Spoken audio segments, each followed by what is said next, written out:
Hi, this is Dr. Gregory Sadler. I'm a professor of philosophy and the president and founder of an educational consulting company called Reason.io, where we put philosophy into practice. I've studied and taught philosophy for over 20 years, and I find that many people run into difficulties reading classic philosophical texts. Sometimes it's the way things are said or how the text is structured. But the concepts themselves are not always that complicated, and that's where I come in. To help students and lifelong learners, I've been producing longer lecture videos and posting them to YouTube. Many viewers say they find them useful.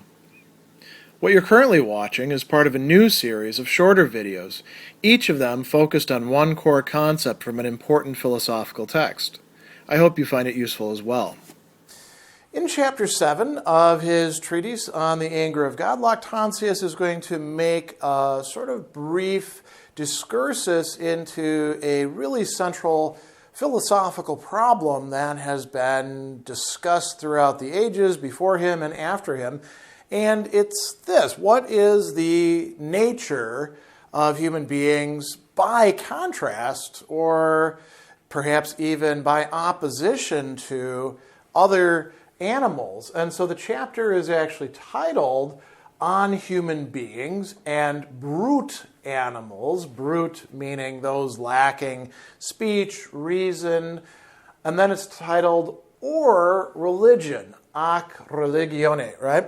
So religion is going to play a really central role in this discussion, but first we start out by thinking about, the topic more broadly. And he says that philosophers, no matter how goofy, crazy their ideas are, no matter how poorly equipped they are for figuring these things out, like he says, though philosophers have often turned aside from reason through their ignorance of the truth and fallen into inextricable errors, that is likely to happen to travelers ignorant of the way, not confessing that they're ignorant. None of them are so ignorant as to say that we human beings are just animals like every other animal. We differ in some important way or ways from the other animals.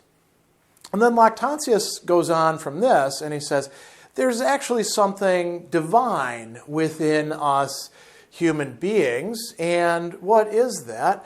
Well, he brings up a couple things, and probably the most interesting one of which is he says that there's an affinity, a cognatio, a being related between us and the divine, God, in terms of possessing the virtues of the soul and the mind, right?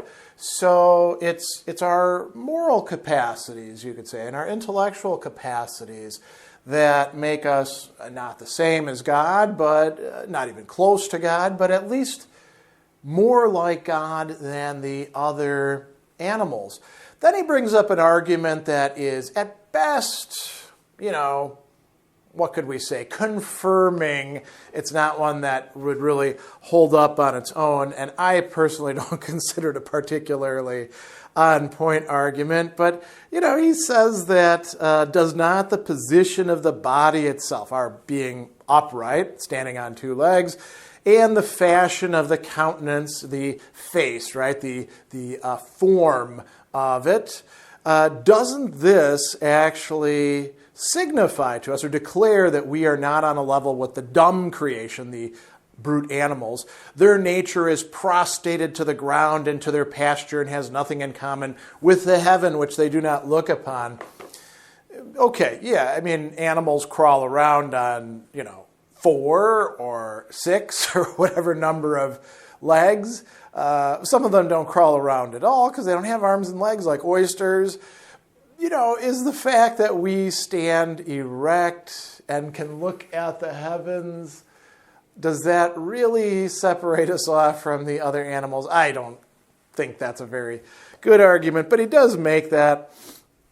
And then he moves on to things that are a little bit more plausible. He says that, because of this erect position, we compare our features with God. Now, we could do this while we're sitting down. We could do this while we're lying down, right?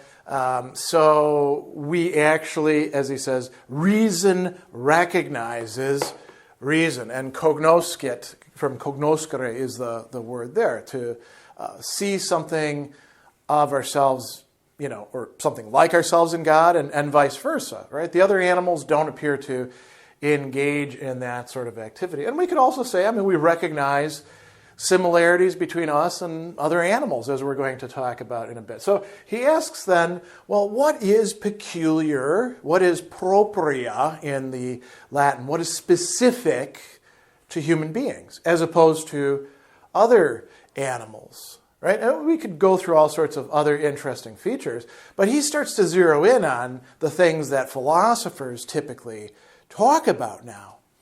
So speech, sermo, being able to communicate with each other. Okay, that seems distinctive, doesn't it? Animals have communication, but they don't actually have words, do they? And produce sentences and write books about that sort of thing. Well, he says that a lot of these things that appear to be peculiar to human beings, speech appears to be peculiar to human beings, but in this there's a certain resemblance to speech on the part of the other animals. Why? They distinguish one another by their voices. When they're angry, they send forth a sound resembling altercation. When they see one another after an interval of time, they show the office of congratulation by their voice. Right? To us, their voices appear uncouth, or you could say unformed, inarticulate, as ours perhaps do to them. But to themselves, who understand each other, those are words, right? So he says, in every affection, they utter distinct expressions of voice by which they may show their state of mind.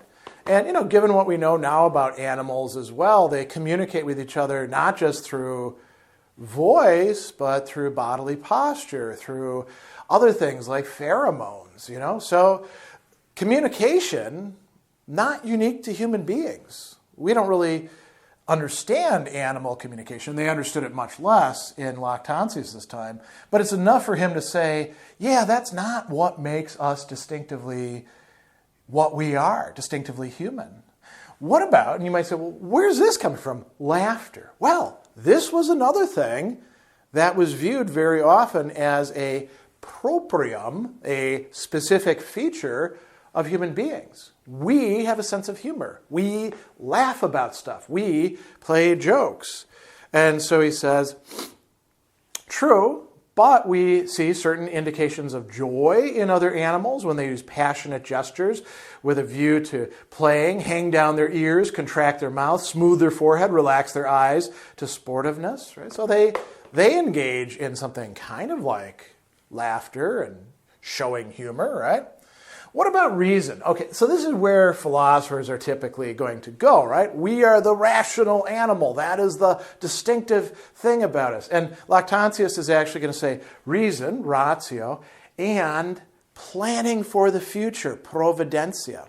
This is definitely unique to human beings, right? And he says, well, no. There are animals which open several outlets in different directions from their lairs. So if any danger comes upon them, an escape may be open for them shut in. But they wouldn't do this unless they possessed intelligence and reflection. Isn't it interesting? A lot of philosophers would attribute that just to instinct. They just know what they're doing. Lactantius is willing to say, no, they're thinking about this. They plan it out. They actually adjust to circumstances, right? He goes on and he says, others are actually provident for the future. Look at bees, right? Or ants, the sort of common animals that furnished examples of social creatures, right?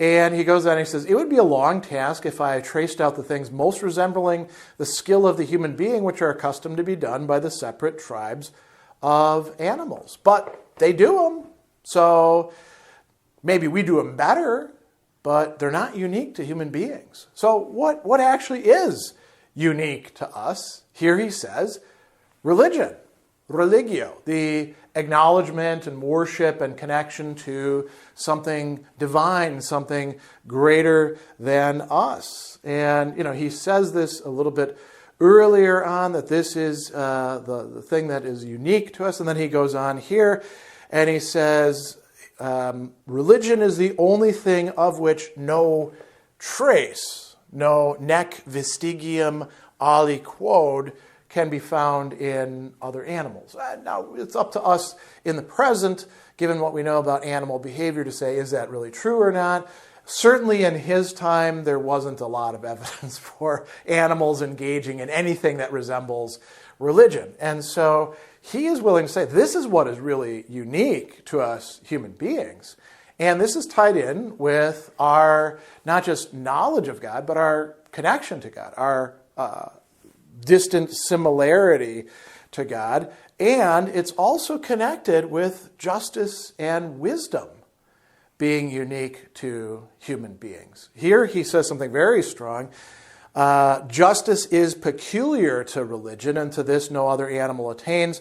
Human being alone bears rule, the other animals are subjected to him. So this is a typical Christian worldview. Actually, not just Christian. The Stoics also held something similar, that the rational creation is above the irrational creation, which exists for its sake. And he says the worship of God is ascribed to justice. He who does not embrace this, being removed from the nature of the human being, will live the life of the brutes. But we differ from the other animals almost in this respect alone. We perceive the divine might and power. In the others, there's no understanding of God. Understanding is the key thing there, right?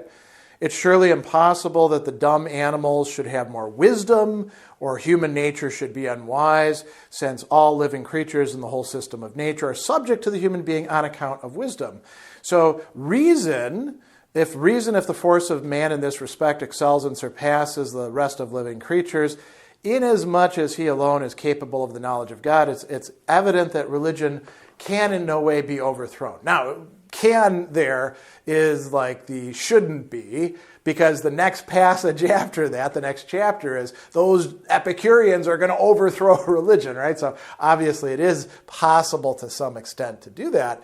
Now, later on in chapter 12, he's going to come back to this theme. It's called Of Religion and the Fear of God. And he says that if religion is taken away, neither wisdom nor justice can be retained. They all kind of hang together as being part of this complexus that is what is truly distinctive to us human beings, where we are different than the rest of the animals and in some respect connected with, or in a affinity with, God. Why is this the case? He says that wisdom, because the understanding of the divine nature in which we differ from the brutes, found in human beings alone, right? Justice, because unless God, who cannot be deceived, restrains our desires, we're going to live wickedly and impiously. Therefore, that our actions should be viewed by God pertains not only to the usefulness of common life, but even to the truth. If religion and justice are taken away, we then descend to the senselessness of the herd animals, or the savageness of the beasts. We become the worst of all animals. Here we see something that is kind of a reference to Aristotelian ideas that, human beings, the best of animals, if reason's taken away or what's distinctive to us, we become the worst of animals. But in this case, it's religion that is going to be at the center of this. So Lactantius thinks that religion is really what is distinctive to us human beings. These other things, speech, laughter, reason, and planning, there's some resemblance, some similitudo between human beings and the non-rational animals, but they don't possess religion, wisdom, and justice, which we can possess, not necessarily do possess. We have to work towards that. So that's where he thinks the fundamental division or distinction between humans and all the other animals resides.